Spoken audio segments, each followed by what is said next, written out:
Today we will be discussing the Slovenian Slomšek school here in Kew in Melbourne, Victoria. And we have Veronica Smrdel who is the principal. Hello Veronica and welcome. Hello, thank you very much. Can you tell us something about the background of the Slovenian Slomšek school here in Kew? Like when did it first began? I think it was about 1960-ish, something like that. Who set up the school and what kind of class structures were back then? The Slovenian Slomšek school was established around 1960 by a gentleman called Jože Kapušin. We had obviously a lot of migrants that had migrated from Slovenia to Australia, and they were obviously getting married and having children, and they wanted their children to start learning the Slovenian language. So the Slovenian Slomšek school came about, and we've had lots and lots of teachers that have taught in the school over the years. We started with the Slovenian nuns, or the Slovenian sisters, which were part of the parish. So they started the school, and then it continued into a wide variety of teachers that we've had teaching the students. At the very beginning, of course, the classes were very, very large. If you look at some of the rolls from 1960, you'll see there are about 30, 40, 50 students that used to turn up. The students used to sit in rows, and a lot of the language was obviously taught by native Slovenian speakers, and their primary aim was trying to teach the Slovenian language. Students used to come into the classroom, they had textbooks they worked from, and of course their parents were Slovenian, so it was quite easy because they could then go home and they could practice the language at home. So this has been running since about 1960-ish. That is an absolutely magnificent achievement. That's been a lot of effort to put in to sustain something like that. It's been a lot of years. We're actually quite surprised that it actually has sustained and continued for such a long period of time. Obviously over those years the enrolments have waned. There have been some years around the 80s where we've had very, very few students. Sometimes we had 5, 6 and then they increased again. So it depends on the number of children born in the population at the time as to how many there are, who's involved, whose parents want them to be involved in the Slovenian community, and that impacts on the number of enrolments that we have in any one given year. What is the aim of the Slomšek school today? The aim of the Slomšek school today, it's changed. We had quite a few discussions many years ago, because the problem was the people that were teaching, or the people that were available to teach in the Slovenian Slomšek school, slowly they were no longer native speakers. So they weren't people that were born in Slovenia that were going to teach the language. They were people that were born in Australia that were taught the language by their parents. And so naturally, us that were born here in Australia did not know the same perfect Slovenian language as someone born in Slovenia. So therefore we had to start looking at changing our goal and focus. We also found that the students that did come to Slovenian Slomšek school, often they had parents that one of them may have been Slovenian, the other parent may not have been Slovenian, their parents may have been first generation Slovenian, so they didn't even speak a lot of Slovenian at home. And so to run Slovenian Slomšek school every first and third Sunday of the month, trying to teach students the Slovenian language, and they used to go home and there was no practice, was very, very difficult. So the system didn't work. So quite a few years ago, we decided to change this, and we thought, okay, the only thing we really can offer is the fact that we invite children to come to Slovenian Slomšek school with the aim of learning a few Slovenian words. So a few words so they could say hello, how are you, basic greetings, and also for them to come so that they can get to know or befriend other children in their generation that are of Slovenian heritage and background. And so the goal was for them to come to Slovenian school and also learn a little bit of language, get to know the community, make friends with other people in the community which were of the similar background, and also to be introduced to the Slovenian culture. because we thought that in the future it'll be very difficult to maintain the Slovenian language, and so this was one way we could keep the future generation connected to their culture. So that's how the aim changed, and it made it a lot easier for lots more people to get involved in the school and assist in that way, rather than expecting to have native Slovenian speaking teachers, because there were very, very few around. How long have you been involved with the school? I've been involved with the school for over 20 years now. I think I was about 18 when Father Basil, Pater Basili, who from the time I was little was the priest that established this parish for me. He asked my mother whether I would be interested in teaching in Slovenian school, and my mother said, "Oh, how can she do that? She's just so young." And so anyway, I ended up taking on board. So I was involved for over 20 years, and during that time we tried to get a lot of teachers. We had a lot of teachers involved in different ways, a lot of parents involved in different ways, and that's how the curriculum and how the system changed over the years, so that in some way we can maintain a school where a lot of people can be involved. We've got parents involved now, and you don't need to be a properly trained teacher, nor do you need to speak perfect Slovenian to be involved in the Slovenian school, because we're teaching the language through culture and lots of different ways, rather than just by learning perfect Slovenian grammar. How did you learn Slovenian? I learned Slovenian from my parents. My mother said that when we were little, her goal was to teach her daughters the Slovenian language, and so it was more important for her to teach us Slovenian than it was for her to learn English. So she sacrificed her English so that she could continually speak to us in Slovenian at home, and so we grew up speaking Slovenian, and that's how we learned our Slovenian. But obviously it's very interesting, because the Slovenian that I speak, when I go back to Slovenia, people will know I'm not a native speaker, because I've only learnt the language. We all have only learnt the language that our parents brought with them when they migrated to Slovenia. And in some ways that language has changed over many, many years. So it's very, very interesting. So what is your professional day job? My professional day job is I'm a school teacher. I'm a secondary school teacher. I've been teaching for over 15 years now, and I've always had very much a passion for my Slovenian heritage, and so I was very happy to be involved in the Slovenian school. And in some ways I was also very happy to be involved because I wanted other people to remain connected to their Slovenian heritage and their culture.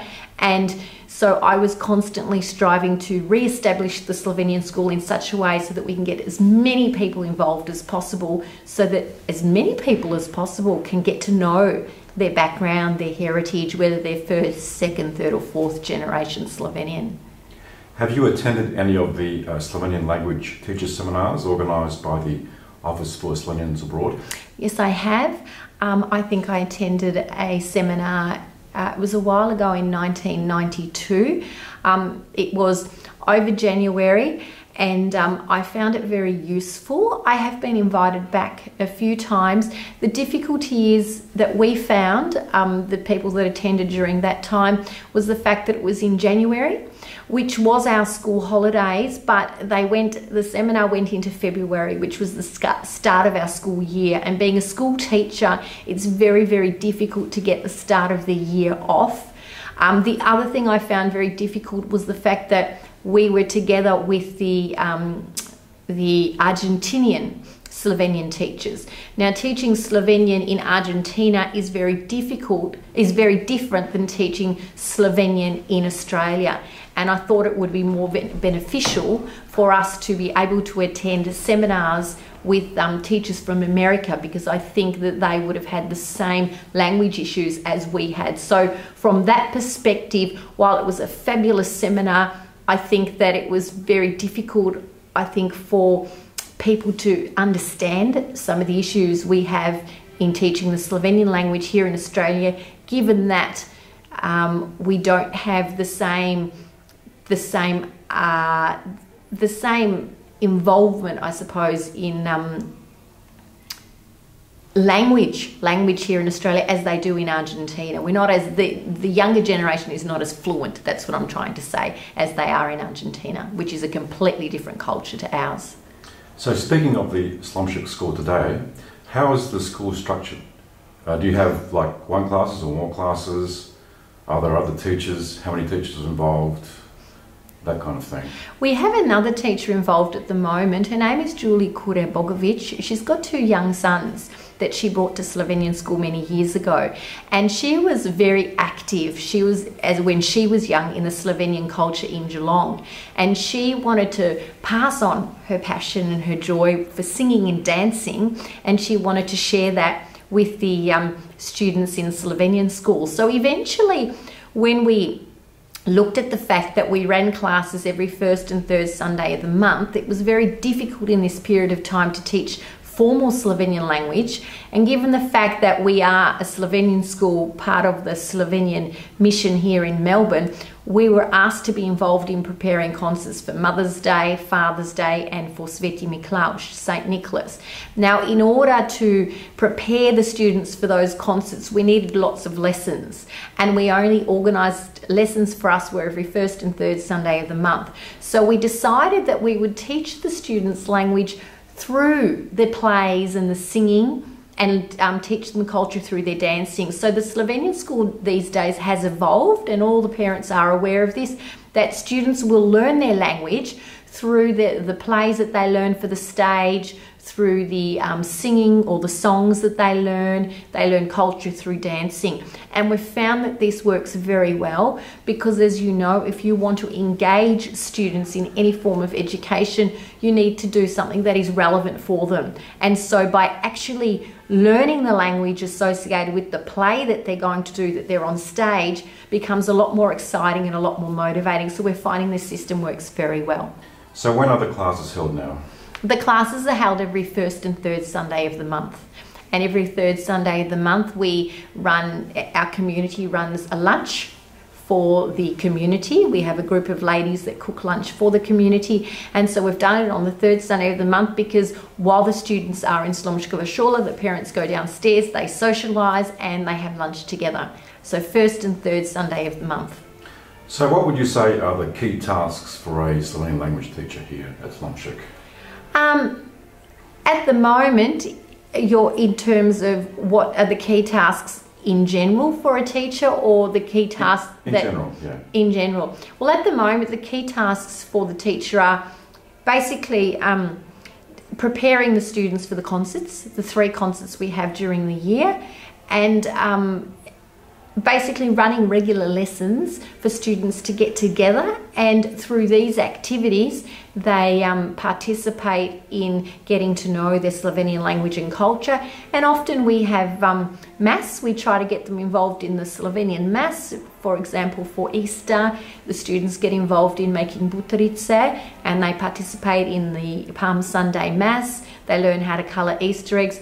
So the main task for the teacher would be to basically support the students in helping them get involved in the community in whatever form that is, whether it is during Mass, whether it is part of a children's liturgy, whether it is preparing students for a stage or any other performance. That's what the role of the teacher would be. So do you have difficulties in teaching in today's environment, for example, because of mixed marriages where Slovenian is not necessarily spoken at home? Yes, that's a difficulty because of the fact that in order to learn a language you need to practice, and if you don't practice it's very, very hard to learn the language, I suppose. So as a result, that is why we had to change the structure of our language school, because the students didn't have the practice at home, and to expect them to be able to apply the information when there wasn't any language, Slovenian language spoken in the home, was very difficult. Whereas this way, if they're learning the language through a song, it's through rhythm, and students in primary school can pick up rhythm pretty quickly. That's how they learn, and so as a result it becomes a lot easier. They don't actually need to they can support themselves in a sense. We make tapes for them and then they can just listen to it and they learn through immersion. So what's the age range of your students? The age range of the students are from primary school.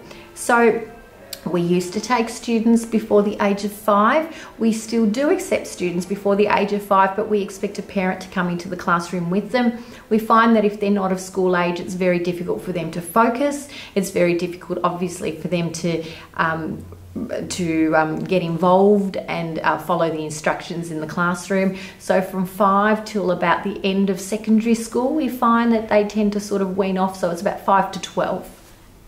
How do you decide whether a lesson has been successful or not? I think that it's always really important to do regular feedback or regular evaluation of anything that you plan and that you organise. I think for myself personally, the fact that we have so many students involved in Slomškova škola, we have about 15 to 18 enrolled. Now that's quite a large number for our community. I find it really positive to see that not only are they involved, but their parents are involved. Sometimes parents used to come and just drop students off. Now they stay and they socialise and they assist with any other activities we've got going on in the parish. So for me, success is very much managed in terms of people's involvement, people's engagement, and I think that is a very big measure of how much people are enjoying and how much people are getting out of what they're doing, and the fact that they regularly keep coming back. That's also very important because it's a very big commitment for parents to commit 2 Sundays a month. It's pretty much a whole half day. So that's a very big commitment, and for people to make that commitment and to keep coming back must mean that they're getting something out of it. That's quite positive. So actually that's the next question, was how do you keep them motivated and interested to coming back, your students? I think the fact that one of the things that I find that's very motivating is that they've all become friends. And we tried to organise, not last year, the year before, we organised an excursion to Slovenia. We had a whole group of families who were interested in going. The students all went, and we went on a camp for 1 week together to learn the Slovenian language when they went with Slovenian students. So the Slovenian students were learning English, our students were learning Slovenian, and that's how they conversed. So going together, doing activities together, we do an excursion a year. This year we organised to go up to Mount Buller skiing because we discovered that there were ski instructors that come down from Kranjska Gora. 7% of the ski instructors at Mount Buller come from Kranjska Gora in Slovenia for the ski season. So we organised ski lessons for the students in the Slovenian language. So we're always trying to implement new things, and they're always group activities, because we find when they're group activities, the kids love it. The kids socialise, and if the kids are socialising and having fun, they're always going to come back. And when the kids are having a great time, the parents are always happy to support that. So that in turn motivates the parents to keep sending the children back to school. And that's very important, because often you'll find if the children are happy, the parents are happy, and the parents are always going to support whatever makes the children happy. And the children obviously are happy because parents do tell us they enjoy coming. What type of books or materials do you use in your teaching? We have a huge range of resources. A few years ago, we created a library for the children in Slomškova škola. The reason being is we did have a parish library here, but a lot of the Slovenian books that we had for children were too difficult. So a child at 5 in Australia is not at the same level of reading in the Slovenian language as is a child of 5 in Slovenia who was born in Slovenia. So we had to do a big revamp, and we organised an entire library. We've got a couple of 100 books, and they're all divided into beginning, intermediate, senior, and they're specific books that we've chosen that are suitable for the children born in Australia that are learning Slovenian language. And as part of the Slovenian school, we have a library system, and this is only open, this library is in the actual classroom, so it's for the Slovenian school students, and they are welcome to take home a book every time they come to school. and then they can read that book, and it's quite they're good books, they're quite easy reading, and they can use a grandparent to help them. They're all very visual, they're beautiful books, they've all come from Slovenia, just magnificent books, and books that also have English translations, so the children in here are familiar with the books and they just read them in Slovenian. So that is a fabulous resource that we specifically have at Slomškova škola. In addition to that, we have a lot of textbooks that we've received from Slovenia, games, activities. We're constantly being sent things all the time. We have contacts in Slovenia, and so we have lots of resources, but we don't have any such particular textbook the students work from. It just depends on what they're involved in, what song, what play they're involved in, and we'll just use whatever resources we have to accommodate that at the time. What type of companies or organisations help you in Slovenia? I have been to Slovenia a few times, and as part of my Master of Education, I studied the Slovenian education system. And so I have a few contacts from the primary, local osnovne primary schools in Slovenia. As our students were overseas on camp, they made friends with the students there, and we have contacts there that send us information and lots of different things. We also get, and I can't remember the exact name, I think it's Ministrstvo za zunanje zadeve, the organisation in Slovenia that supports, provides us with funding if required. So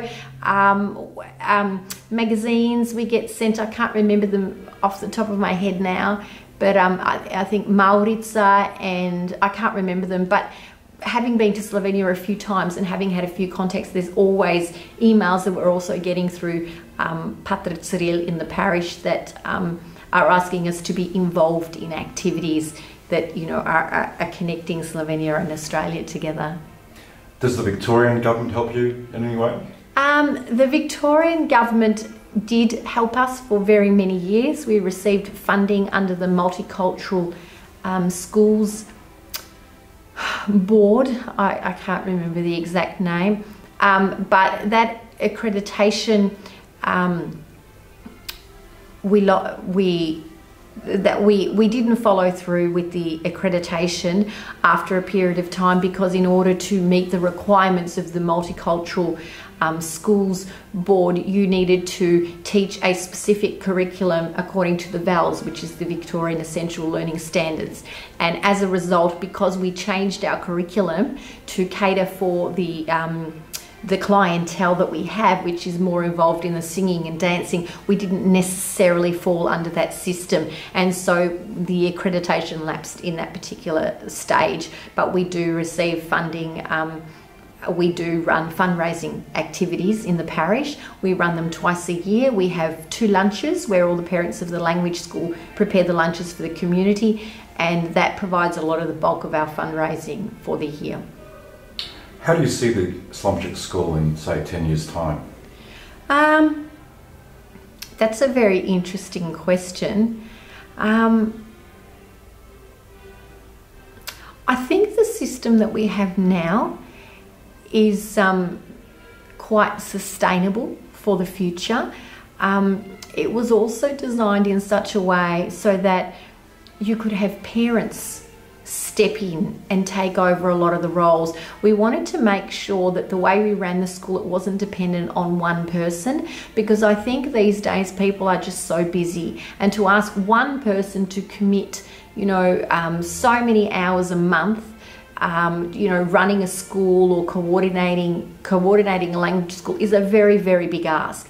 And to actually find someone in the community whose families and other obligations is very difficult. So it's been structured in such a way so that you have one person responsible, but then we have particular roles. So we have a parent committee, we have people that are in charge when we're preparing programs of stage, of front of house, of setting up the hall and those types of things, so that this is a structure which anyone can fit into. So I think it is quite sustainable for the future, the structure that we currently have, and I can see that when the students evolve here and we have new students come in and new parents, there will be someone that will have a passion for Slovenian, that may have an interest in all things Slovenian, and they may want to step in the role, and then the other parents will fill the other positions. So I think from this perspective, this is what I can see, that this is something that will be able to be sustained for quite a long time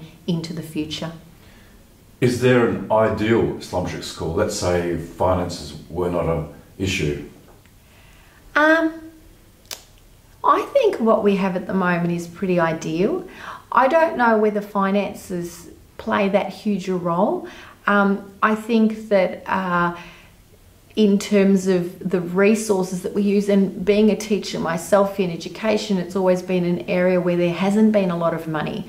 So it's always, whatever you plan, whatever you design, is always with the awareness that we don't have a huge amount of funds to create whatever we wanted to create. The only thing that I think would be ideal if we had a bit more money would be to have 2 classrooms where, you know, the older kids could go into one classroom and the younger kids in another classroom, so that you have a separated space. So space is always at a premium. So space would be good, although we do have a lot of space. But other than that, I would think that what I think we have at the moment is pretty ideal. Pretty ideal. Veronica, thank you very much for the interview. It was great. Thank you very much for your time. Very much appreciated. Thank you. Many of the children who attend the Slomšek Slovenian School in Kew are third-generation Slovenian Australians. Slovenian Slomšek School introduces students to their culture through song and dance, and helps them to connect to the language of their parents or grandparents. Slovenske šole v Avstraliji so bile vsa leta spodbuda starim staršem in otrokom, da vsaj majhen delež slovenske dediščine sprejme tudi mladi rod. Hvala vsem, ki ste se in se še trudite za to. V našem slovenskem misijonu v Melbourneu imamo, hvala Bogu, še Slomškovo šolo, ki posreduje vse to sedanjemu mlademu rodu, 3. slovenski generaciji v Avstraliji. Kako lepo je videti učence Slomškove šole in jih poslušati za materinski in očetovski dan, za Miklavža ter še za kakšno priložnost. Prepričana sem, da bodo pravi mladostni okras tudi za današnji dan. Prišel je volk iz volčnice, vzel je lisica iz lisičnice.